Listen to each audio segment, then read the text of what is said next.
Hello दोस्तों। उम्मीद है आप सभी की तैयारी माध्यमिक शिक्षक के लिए बहुत अच्छे से चल रही होगी। और अभी जाकर के जो खोटा पेपर है उसका लगातार सीरीज़ आपको दे रहे हैं। इसके अलावा अगर आप उत्पाद सिपाही की जो बहाली होने वाली है, दौड़ के बाद जो अभी रिटेन होने वाला है, उसकी तैयारी भी कर रहे हैं, तो उसके लिए भी ये अगर आपका खोटा विषय है तो चूंकि इसमें लेखक परिचय और व्याकरण जो है वो करवा रहे हैं, इसलिए आपके लिए यह भी बहुत महत्वपूर्ण रहेगा सभी एग्ज़ाम के लिए।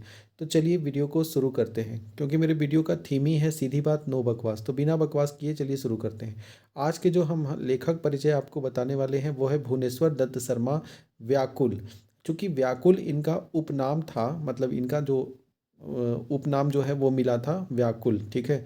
तो इसी के बारे में हम लोग इनके बारे में समझेंगे। तो चलिए देखते हैं क्या क्या है।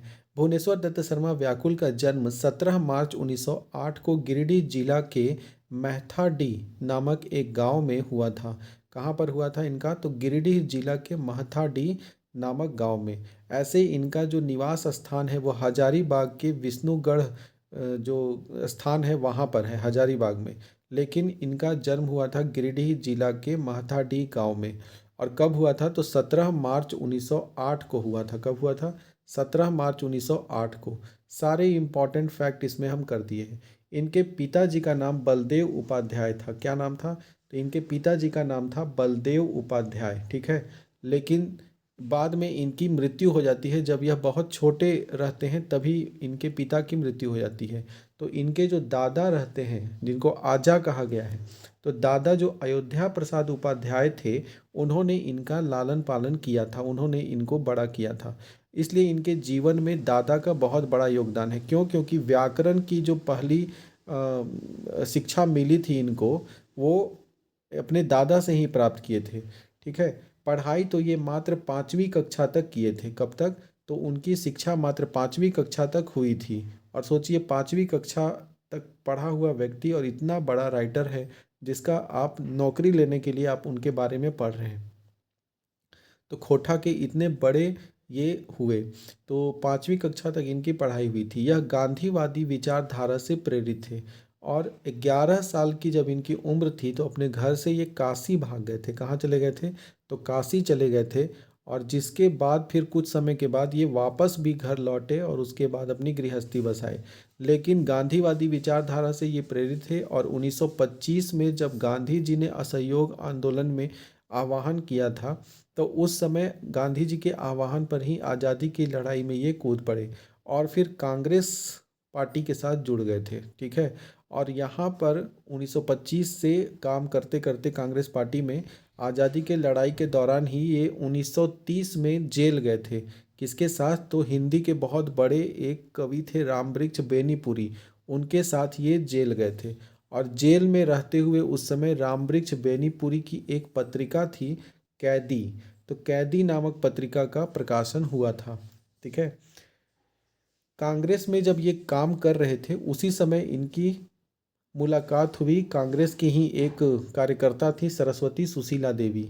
ये विधवा महिला थी और ये इनके कास्ट में भी नहीं थे, दूसरे कास्ट के थे थी। तो इसी दौरान इन दोनों का विवाह भी हुआ। तो ये विधवा स्त्री से शादी किए, सरस्वती सुशीला देवी से।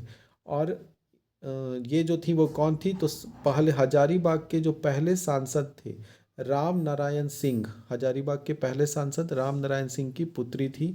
और आगे चल के इनका शादी हो जाता है, ठीक है। तो सुशीला देवी से इनका शादी होता है। इनकी माता का नाम अगर बोले तो शांति देवी भुवनेश्वर दत्त शर्मा की माता का नाम था। आगे चलते हैं। 1930 में हजारीबाग जेल से रामवृक्ष बेनीपुरी की पहली पत्रिका कैदी का प्रकाशन हुआ था। किसका प्रकाशन हुआ? तो कैदी नामक पत्रिका का प्रकाशन हुआ था। इसमें व्याकुल जी के नाम पर कवि व्याकुल नाम की एक रचना प्रकाशित हुई थी। तो व्याकुल जी के नाम पर जो रचना प्रकाशित हुई उसका नाम क्या था? कवि व्याकुल। और किसमें हुआ था? तो कैदी जो पत्रिका था रामवृक्ष बेनीपुरी का, 1930 में इसका प्रकाशन हुआ था और इसी में छपा था। भुवनेश्वर दत्त शर्मा ने कुछ चीज़ें लिखी हैं, कविताएं, वो इस प्रकार हैं।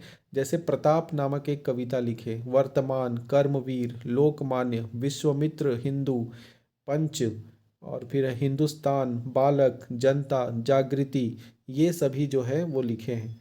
और हिंदी और खोटा के अलावा इन्होंने उर्दू भाषा में भी लिखा है। ठीक है, तो उर्दू में जो लिखा है, जैसे कि इन्होंने लिखा हुस्नो इश्क जो है वो, और फलक से, ये शायरी है जो इन्होंने लिखा। क्या क्या? हुस्नो इश्क और फलक से, ये दो इनकी रचनाएं हैं। कलामे व्याकुल कहीं कहीं आपको 1939 नजर आएगा और कहीं कहीं 1936 भी नजर आएगा। फिर इन्होंने जो कलामे व्याकुल पत्रिका था, इसकी भूमिका कौन लिखा था, ये पूछा जाता है क्वेश्चन। तो कलामे व्याकुल इनकी उर्दू में लिखा हुआ था कविता, और यह इसकी भूमिका जो लिखे थे वो कौन थे? तो राम नारायण सिंह लिखे थे। कौन लिखे थे? राम नारायण सिंह। कलामे व्याकुल की भूमिका राम नारायण सिंह ने लिखा है। उसके बाद एक और इनके छपा जिसका नाम था किसानों का अंतर्नाद। क्या नाम था? किसानों का अंतर्नाद, जो कि 1943-44 में छपा। और उसके बाद एक मादल छपा था जो कि 1950-51 में छपा था। और इस प्रकार से इनकी कुछ रचनाएं प्रकाशित हुई। बाबू राम नारायण सिंह, राम नारायण सिंह जो थे, भुवनेश्वर दत्त शर्मा को राष्ट्र कवि कहे थे। तो भुवनेश्वर दत्त शर्मा को राष्ट्र कवि किसने कहा? तो बाबू राम नारायण सिंह ने कहा था। राष्ट्र कवि भुवनेश्वर दत्त शर्मा व्याकुल को किसने कहा? तो बाबू राम नारायण सिंह ने कहा था।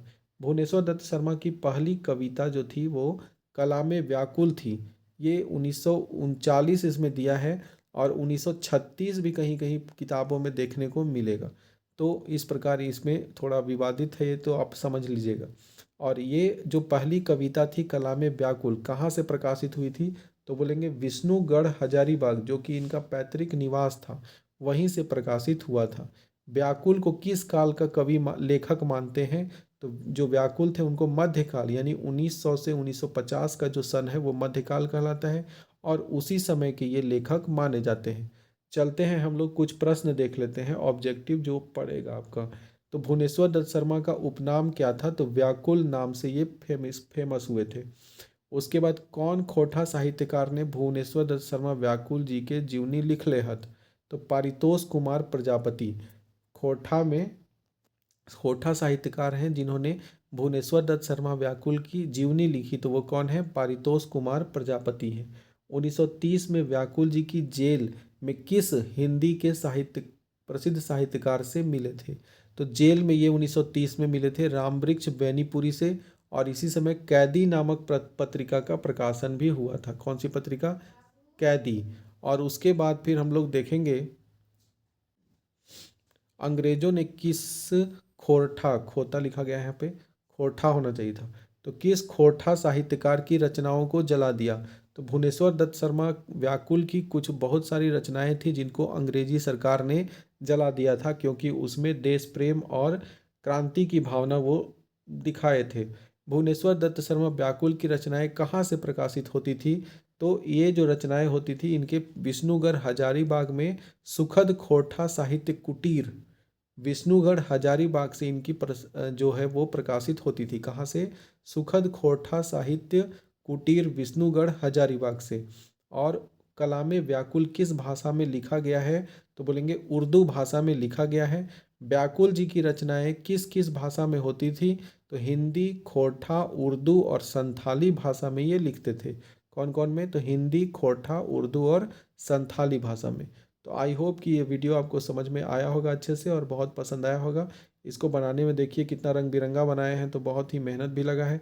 आपको इसी प्रकार का और भी राइटर के वीडियो मिलते रहेंगे, इसलिए चैनल को सब्सक्राइब जरूर से ज़रूर करिए। और वीडियो देखने के बाद पार मत कर दीजिए, उसको लाइक ज़रूर कीजिए।